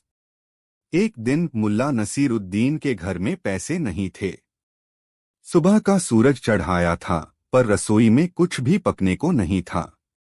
उनकी पत्नी ने कहा, मुल्ला, कुछ इंतजाम करो, नहीं तो आज भूखे सोना पड़ेगा। मुल्ला ने ठंडी सांस भरी और सोचा, अब क्या किया जाए। पैसे तो है नहीं और कोई उधार देने को तैयार भी नहीं होगा। तभी उन्हें अपने पुराने दोस्त अहमद की याद आई। अहमद एक अमीर व्यापारी था और मुल्ला का अच्छा मित्र भी। वो झटपट उसके पास गए। अहमद भाई, हालात थोड़े तंग हैं। क्या तुम मुझे कुछ पैसे उधार दे सकते हो? जैसे ही मेरा इंतजाम होगा मैं लौटा दूंगा, मुल्ला ने मुस्कुराते हुए कहा। अहमद अपनी शानो शौकत के लिए मशहूर था, लेकिन साथ ही वह चतुर भी था। उसने सोचा, अगर मैं इसको पैसे दे भी दूं तो यह चतुर आदमी न जाने कैसे बहाना बनाकर बच जाएगा। फिर भी दोस्ती निभाते हुए अहमद ने 50 स्वर्ण मुद्राएं, सोने के सिक्के निकाल कर दी और कहा, मुल्ला, मुझे पूरा भरोसा है कि तुम मेरे पैसे लौटा दोगे, लेकिन ध्यान रहे, यह उधार ज्यादा दिनों तक नहीं रखा जाना चाहिए। मुल्ला ने हामी भरी और पैसे लेकर घर आ गए। अब उनके घर में खुशियां लौट आईं। उन्होंने भरपेट खाना खाया और आराम से सो गए। कुछ दिन बीत गए और अहमद को लगा कि अब मुल्ला से अपने पैसे मांगने का समय आ गया है। वह उनके घर गया और बोला, मुल्ला, अब तक तो तुम्हारी हालत ठीक हो गई होगी। क्या तुम मेरे 50 स्वर्ण मुद्राएं वापस कर सकते हो? मुल्ला थोड़ी देर सोचते रहे, फिर बोले, अहमद भाई, एक बहुत अजीब घटना हो गई। अहमद ने चौंक कर पूछा, कैसी अजीब घटना? मुल्ला बोले, उस रात जब तुमने मुझे पैसे दिए थे, उसी रात मैंने सपना देखा कि मैं तुम्हें वो पैसे लौटा रहा हूं।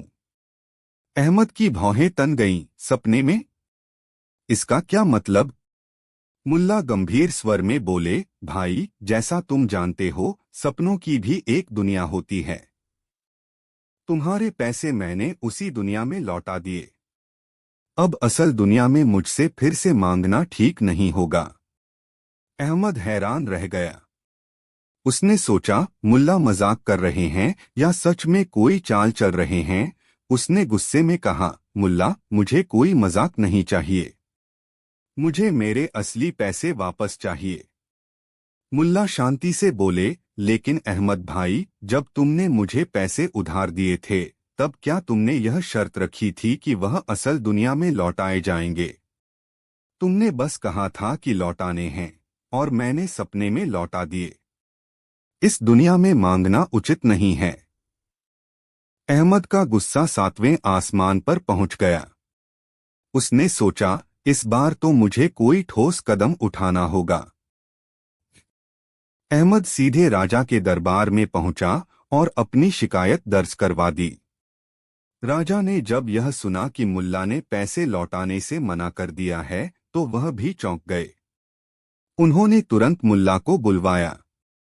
मुल्ला जब दरबार में पहुंचे तो राजा ने गंभीर स्वर में पूछा, मुल्ला, क्या यह सच है कि तुमने अहमद से उधार लिया और अब बहाने बना रहे हो? मुल्ला ने बड़ी मासूमियत से कहा, महाराज, मैं कोई बहाना नहीं बना रहा। मैंने सच में अहमद को उसके पैसे लौटा दिए हैं, बस सपने में। दरबार में मौजूद लोग हंसने लगे। राजा भी मुस्कुराए, लेकिन फिर गंभीर होकर बोले, मुल्ला, सपना असल दुनिया में नहीं चलता। तुम्हें यह पैसे लौटाने होंगे। मुल्ला थोड़ी देर चुप रहे, फिर बोले, महाराज, अगर सपने की दुनिया अलग होती है तो फिर सपने में मिली चीजें भी अलग होनी चाहिए, है ना? राजा बोले, हाँ, यह सही है। मुल्ला ने मुस्कुराकर कहा, तो फिर जब अहमद को सपना देखा कि मैं उसे पैसे लौटा रहा हूं, तो उसी दुनिया में उसकी रकम वापस मिल गई। अब असल दुनिया में उसे फिर से पैसे देने की कोई जरूरत नहीं। राजा सोच में पड़ गए। उन्होंने दरबार में मौजूद विद्वानों से राय ली, लेकिन कोई भी इस तर्क को काटने में सफल नहीं हुआ। आखिरकार राजा ने एक उपाय निकाला। मुल्ला, राजा बोले, अगर तुमने सपना देखा कि तुमने पैसे लौटाए, तो अब हम अहमद को भी एक उपाय देंगे। हम उसे कहेंगे कि वह सपने में देखे कि उसने तुम्हें थप्पड़ मारा। दरबार में ठहाके गूंज उठे। मुल्ला भी मुस्कुराए और बोले, महाराज, अगर अहमद को सपने में मुझे थप्पड़ मारने से संतोष मिलता है तो मुझे भी संतोष है, पर असल में वह मुझ पर हाथ नहीं उठा सकता, क्योंकि वह हकीकत होगी। राजा हंसने लगे और बोले, नसीरुद्दीन, तुम्हारी चतुराई कमाल की है, लेकिन न्याय का तकाजा यह कहता है कि तुम्हें पैसे लौटाने होंगे। मुल्ला ने ठंडी सांस ली और अहमद से कहा, भाई देखो, मैंने अपनी कोशिश कर ली। अब मैं हार मानता हूं। चलो, मैं तुम्हें तुम्हारे पैसे वापस कर देता हूं। अहमद को अपने पैसे वापस मिल गए, लेकिन वह इस बात से चौंक गया कि मुल्ला की चतुराई ने उसे पूरी तरह से सोचने पर मजबूर कर दिया। उसने सोचा, मुल्ला ने मुझे परेशान तो कर दिया, लेकिन मजा भी बहुत आया। दरबार में हर कोई मुल्ला की चालाकी पर हंस रहा था और राजा ने उन्हें बुद्धिमान व्यक्ति घोषित किया। इस तरह मुल्ला की एक और मजेदार कहानी इतिहास का हिस्सा बन गई। कहानी 11। एक दिन मुल्ला नसीरुद्दीन बाजार में घूम रहे थे। उनकी जेब खाली थी और पेट में चूहे कूद रहे थे। उन्होंने सोचा, अगर इसी तरह बैठा रहूं तो भूखा मर जाऊंगा। कुछ ऐसा करना पड़ेगा कि बिना मेहनत के कमाई हो जाए। उन्होंने बाजार का जायजा लिया। कहीं कपड़े बिक रहे थे, कहीं मिठाइयाँ, कहीं मसाले। लेकिन इन सब के लिए पहले पैसा लगाना पड़ता। कुछ ऐसा करना होगा जिससे पैसा भी आए और खर्च भी न करना पड़े। अनोखा व्यापार शुरू। मुल्ला एक खाली दुकान के बाहर खड़े हो गए और जोर से चिल्लाने लगे, आओ आओ, दुनिया का सबसे अद्भुत सामान खरीदो। ऐसा सामान जो तुम्हें किसी दुकान पर नहीं मिलेगा। गांव वाले उत्सुक हो गए। उन्होंने पूछा, क्या बेच रहे हो मुल्ला? मुल्ला मुस्कुराए और बोले, अरे भाई, मैं अक्ल बेच रहा हूं। जो भी अक्ल खरीदना चाहे तुरंत पैसे देकर जाए। गांव वाले हक्के बक्के रह गए। किसी ने हंसकर कहा, अक्ल भी कोई खरीदने की चीज होती है? मुल्ला ने गंभीरता से जवाब दिया, बिल्कुल। जो लोग अक्लमंद होते हैं वे अक्ल खरीदने में संकोच नहीं करते। और जो मूर्ख होते हैं वे इसे मजाक समझते हैं। पहला ग्राहक और मजेदार सौदा। गांव के एक युवक को लगा कि मजा लेना चाहिए। वह आगे आया और बोला, अच्छा तो बताओ एक सिक्के में कितनी अक्ल मिलेगी। मुल्ला ने उसकी हथेली पर एक सिक्का रखते हुए कहा, बिल्कुल मुफ्त में एक सलाह देता हूँ, कोई भी चीज खरीदने से पहले उसकी कीमत और उसकी जरूरत पर सोच विचार करना चाहिए। युवक चौंका। उसने सोचा, अरे ये तो सच में काम की बात है, और वह संतुष्ट होकर चला गया। अब तो लोगों को लगने लगा कि शायद मुल्ला सच में अनोखी बातें बता रहे हैं। धीरे धीरे भीड़ बढ़ने लगी और हर कोई एक एक सिक्का देकर अक्ल खरीदने लगा। मुल्ला हर किसी को अलग अलग सलाह देने लगे। ज्यादा बोलने से बेहतर है कि चुप रहो। बिना वजह किसी की मदद लेने मत जाओ। अगर तुम्हें जल्दी अमीर बनना है तो खर्च कम करो। मुल्ला की अनोखी जीत। गांव वाले सलाह पाकर खुश थे, लेकिन तभी गांव का एक बुजुर्ग हंसते हुए आगे आया और बोला, अरे भाई, अक्लमंद तो वो होता है जो मुफ्त में अक्ल पाले। मैंने तो बिना सिक्का दिए ही तुम्हारी सारी बातें सुन ली। मुल्ला मुस्कुराए और बोले, तो इसका मतलब आप सबसे ज्यादा अक्लमंद निकले। चलिए मैं आपको मुफ्त में और भी बड़ी अक्ल की बात बताता हूँ। अगर कोई मुफ्त में अक्ल बांट रहा हो तो उसे ध्यान से सुनो, क्योंकि हो सकता है अगली बार वो पैसे लेकर ही बोले। बुजुर्ग ने हंसते हुए अपनी जेब से एक सिक्का निकाला और कहा, ये लो मुल्ला, तुम्हारी अक्ल तो वाकई बेमिसाल है। अगली कहानी का संकेत। शाम तक मुल्ला ने बिना कुछ बेचे ही सिक्कों से अपनी झोली भर ली। गांव में चारों तरफ उनके नए बिजनेस की चर्चा होने लगी। लेकिन तभी उनका गधा जोर से रेंका। मुल्ला ने उसकी तरफ देखा और बोले, लगता है इसे भी अक्ल की जरूरत है। लेकिन एक बार ऐसा हुआ था कि इस गधे की वजह से मैं खुद बेवकूफ बन गया था। क्या आप जानना चाहते हैं कि मुल्ला के गधे ने उन्हें किस मुसीबत में डाल दिया? तो इंतजार कीजिए अगली कहानी का, जब मुल्ला खुद को चोर साबित कर बैठे। कहानी शुरू होती है। एक दिन मुल्ला नसीरुद्दीन अपने गधे के साथ बाजार जा रहे थे।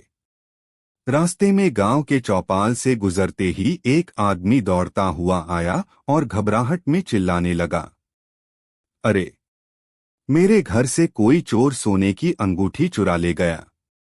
गांव वाले इकट्ठा हो गए। सभी चोर को पकड़ने के लिए इधर उधर देखने लगे। तभी किसी ने मजाक में कह दिया, क्यों न मुल्ला से पूछा जाए, वो तो बड़े अक्लमंद हैं, शायद वो चोर को ढूंढ सकें। मुल्ला मुस्कुराए और बोले, क्यों नहीं, मैं चोर का पता लगा सकता हूं। अब गांव वालों को मजा आने लगा। सब देखने के लिए इकट्ठा हो गए कि मुल्ला क्या कमाल दिखाते हैं। मुल्ला की जासूसी चाल। मुल्ला ने अपनी दाढ़ी खुजलाते हुए सोचा, फिर बोले, ठीक है, सारे गांव वालों को एक कतार में खड़ा करो। मैं हर किसी के माथे को गौर से देखूंगा और चोर को पहचान लूंगा। गांव वालों ने हंसते हुए ऐसा ही किया। सब कतार में खड़े हो गए। मुल्ला एक एक करके हर किसी के चेहरे को ध्यान से देखने लगे। अचानक जब एक आदमी के पास पहुंचे तो बोले, तुम ही चोर हो। उस आदमी के होश उड़ गए। अरे मैं, लेकिन कैसे? मुल्ला मुस्कुराए और बोले, क्योंकि जब मैंने कतार में खड़े लोगों को देखा तो सिर्फ तुम्हारे माथे पर चिंता की लकीरें दिखीं। बाकी सब हंस रहे थे। गांव वालों ने ताली बजाई। सबको लगा कि चोर पकड़ा गया। लेकिन तभी वो आदमी गुस्से में चिल्लाया, मुल्ला, तुम बेवजह इल्जाम लगा रहे हो। अगर चोर को ऐसे पकड़ा जाता तो हर निर्दोष आदमी भी फंस जाता। मुल्ला की उल्टी चाल। मुल्ला को एहसास हुआ कि मामला बिगड़ सकता है। इसलिए उन्होंने जल्दी से एक और चाल चली। उन्होंने एक कटोरा पानी मंगवाया और बोले, अब हम पानी की जांच करेंगे। इस कटोरे में हर कोई अपनी उंगली डालेगा। जिसका पानी सबसे गंदा होगा वही असली चोर होगा। गांव वाले इस अजीबोगरीब जांच को देखने के लिए उत्सुक हो गए। एक एक कर सबने अपनी उंगली डाली। आखिर में जब मुल्ला की बारी आई तो जैसे ही उन्होंने अपनी उंगली पानी में डाली, पानी काला हो गया। गांव में खलबली मच गई। किसी ने चिल्लाकर कहा, अरे, चोर तो खुद मुल्ला ही निकले। अब सबकी हंसी छूट गई। मुल्ला खुद हक्का बक्का रह गए। वे जल्दी से बोले, नहीं, मैं चोर नहीं हूं। ये तो बस मेरा हाथ गंदा था। लेकिन गांव वालों को तो मजा आ चुका था। सब हंसते हंसते लोटपोट हो गए। एक आदमी बोला, वाह मुल्ला, चोर पकड़ने आए थे और खुद को ही फंसा बैठे। मुल्ला झेंप गए, लेकिन फिर अपनी पगड़ी ठीक करते हुए बोले, चोर पकड़ना इतना आसान नहीं होता। लेकिन अगर असली चोर का पता लगाना है तो हमें जासूसी का एक और तरीका अपनाना होगा। गांव वाले उत्सुक हो गए। सभी आगे झुककर सुनने लगे। मुल्ला ने धीरे से मुस्कुराते हुए कहा, लेकिन उस तरीके को मैं सिर्फ उन्हीं को बताऊंगा जो वाकई जानना चाहते हैं कि चोर कौन है। गांव वालों ने एक साथ चिल्लाया, बताओ, बताओ। मुल्ला ने शरारती अंदाज में कहा, अच्छा, अगर जानना चाहते हो तो अगली बार चौपाल में आना, जब मैं सबसे बड़ा जासूसी खेल खेलने वाला हूं। अगली कहानी का संकेत।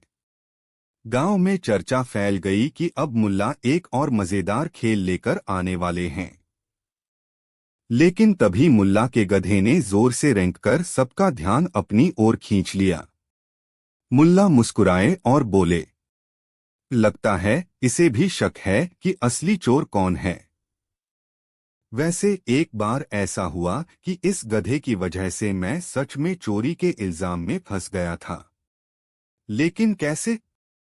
क्या आप जानना चाहते हैं कि मुल्ला और उनका गधा कैसे एक असली चोरी के मामले में फंस गए? तो इंतजार कीजिए अगली कहानी का, जब मुल्ला के गधे ने चोरी का राज खोला।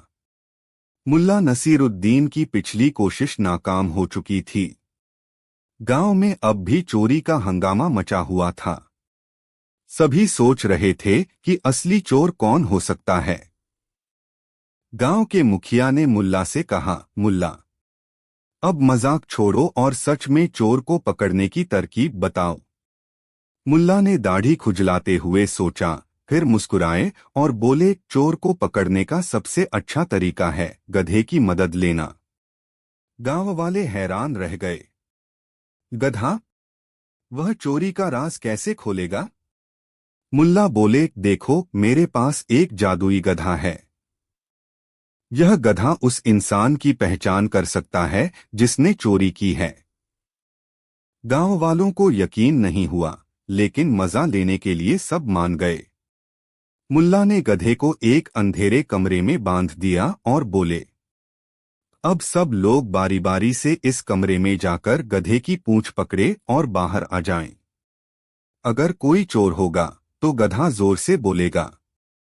गांव के सभी लोग एक एक करके कमरे में गए, गधे की पूंछ पकड़ी और बाहर आ गए। लेकिन गधा चुप रहा। अब गांव वाले उलझन में थे। गधा तो चुप था, तो फिर चोर कौन था? मुल्ला मुस्कुराए और बोले, अब सब अपनी हथेलियां दिखाओ। गांव वालों ने जैसे ही अपने हाथ दिखाए तो एक आदमी के हाथ बाकी सबके मुकाबले ज्यादा साफ थे। मुल्ला ने उसकी तरफ इशारा किया और बोले, यही असली चोर है। गांव के मुखिया ने पूछा, लेकिन तुमने इसे कैसे पकड़ा? मुल्ला हंसकर बोले, बहुत आसान था। मैंने गधे की पूंछ पर कालिख लगा रखी थी।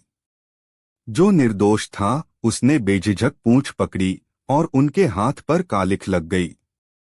लेकिन जो चोर था उसने डर के मारे गधे की पूंछ को छुआ ही नहीं, इसलिए उसके हाथ साफ रह गए। गांव वाले चौंक गए और तुरंत चोर को पकड़ लिया। वह आदमी गिड़गिड़ाने लगा, मुझे माफ कर दो मुल्ला, तुम सच में बहुत अक्लमंद हो। अंत में गांव वालों ने मुल्ला की खूब तारीफ की। किसी ने कहा, मुल्ला तुम्हारी अक्ल का जवाब नहीं। मुल्ला ने हंसते हुए अपने गधे की पीठ थपथपाई और बोले, असली अक्ल तो मेरे इस गधे की है। अगर ये ना होता तो मैं भी चोर साबित हो सकता था।